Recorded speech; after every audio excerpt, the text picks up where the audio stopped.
want to start today by saying that I saw your performance on the White House Correspondents' Dinner, and I thought you were fantastic. I thought you were absolutely fantastic. And I've done that venue. I've played that thing twice. Once under Clinton, but the hardest one was following Obama, which, it was almost like he was hosting The Daily Show. He had audio visual. He had, they had all this stuff. He had all these writers working on it. He had, it was perfectly produced. I think he spent more time on that White House Correspondents' Dinner than he did. I bet the economy tanked the week that he did the Correspondents' Dinner. And he just, and so my experience was, and I'm sure maybe it's the same, but you sit with the First Lady. Was that your experience? Sit right next to Joe Biden. Yeah. And my experience was I'm sitting next to Michelle Obama, and Obama's up there, and he's killing, and I know I'm supposed to follow him. And I've got all these jokes, which I think are pretty good. I've worked hard on it, but they don't let you know what the president's going to do. Yes. And the president gets to go first. Yes. So you're there with all these jokes you've been working on for 6 months, and they're saying, Obama's up there, and he'll do one that's kind of close to something that I was going to do. Yeah. Because it's all the same stuff in the news. So I'm trying to flip through all my blue cards and take out the ones that he's touching to drop them. Yeah. But at the same time, Michelle Obama's talking to me, and she's saying, so your children are how old now, Conan? And at one point, and it's so funny because she's the greatest. She's such a lovely, I've friendly with her. She's such a lovely person. She's the star in every room. She's beautiful. She's really funny. But in this one moment, I'm thinking, would you please leave me alone? Shut up. I've got to figure out if he's doing my debt ceiling joke or not. I can't remember who it was next to Trevor Noah last year when Trevor did the Correspondents' Dinner. But Trevor came up there and was like straight laser focused on his set. And whoever it was on one side of Trevor, somebody was like, well, why aren't you talking to Trevor? Why didn't you talk to Trevor? Like, he was focusing on his stuff. Yeah. He didn't have time to chit-chat. It is the way not to do comedy is to make the comedian sit out in front of the audience for an hour and a half and then watch someone else go up and get the it's a crazy kind of show business, but it's a fascinating experience. And I later got to talk on this program. I got to talk to President Obama, and I said, it's so unfair because I said, you're so good and you've got all the best material and you are the most powerful person in the world, and comedy is all about status, and you get to go first. And then with no ceremony, the minute he's done, they just go like, ladies and gentlemen, Conan O'Brien. No buffer. No buffer, nothing. And he said, yeah. He said, I know it's not fair, but I don't care. I thought that is just so true. What does he care? And then Biden closes with this dark Brandon joke, which I guess is like his alter ego. Yeah, with the sunglasses, yeah. And so then he's standing there while I'm being introduced. Still milking the laughs. Yeah. Milking. Yeah. Still playing the room. And now I have to walk past him to get to it's like, come on, man. You just ripped. Just go. Leave. Just get the hell out of here. Why? No, it's not. It's funny. It's not about the comedian on those nights. That's the other thing. Joe Biden's in my ear. I'm going over cards, and then my writers are texting, "Hey man, Kellyanne Conway's in the room. Hey, I'm on Twitter right now. Turns out Fauci did show up.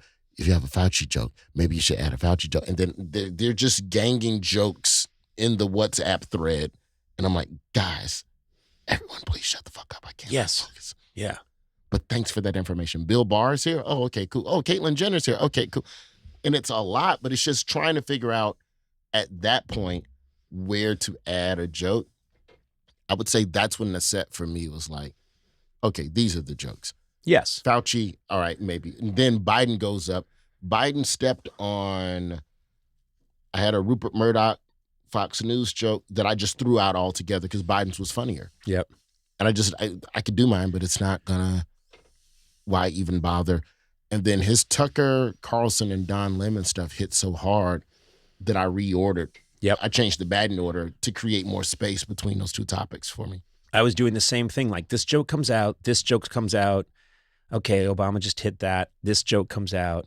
This joke's still okay, but it flips up here now because it's got to go earlier to sort of tag what he said.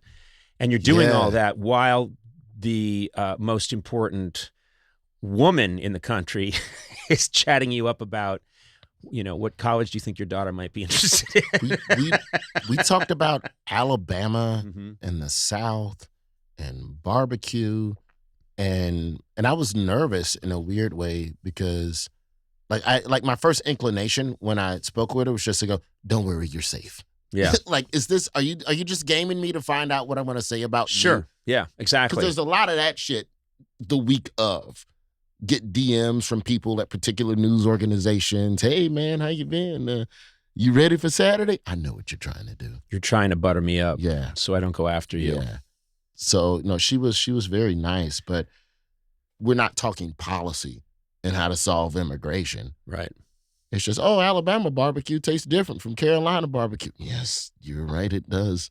And then how for me, and I don't know if this was right, but I chose to also have a care of concern for how the outside world would consume my performance. Mm-hmm.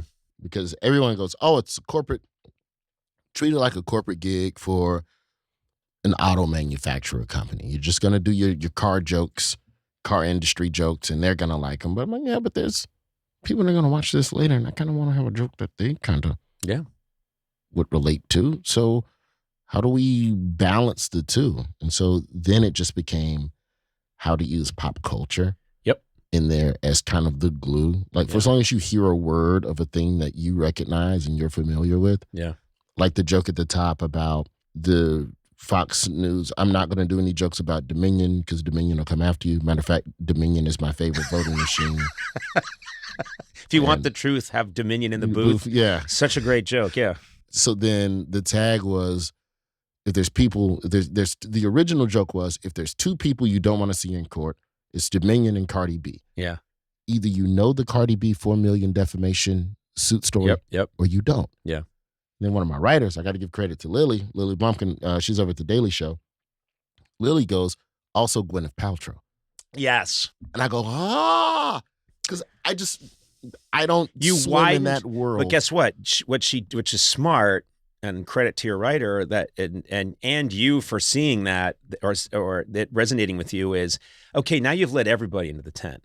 Because if you don't know Cardi B, you definitely know, that means you were definitely following Gwyneth's trial and saying, and so, I mean, that brings up. One tag informs you about the tag you don't understand. Yeah. What I appreciated too, you were hitting both sides. You were hitting both sides, which doesn't always happen. You know what I mean? And I thought, so yeah, you can get up there and you can go after Tucker Carlson, but you were also had plenty of stuff on Don Lemon, and it was pretty clear that you were not playing favorites with the right or the left, which I think is really important right now. The biggest debate within assembling the whole set was, when do we hit Biden? Do you hit him before or after Trump? Mm-hmm. To set up the whole idea of, oh no, I'm going to go at the liberals too. Sure.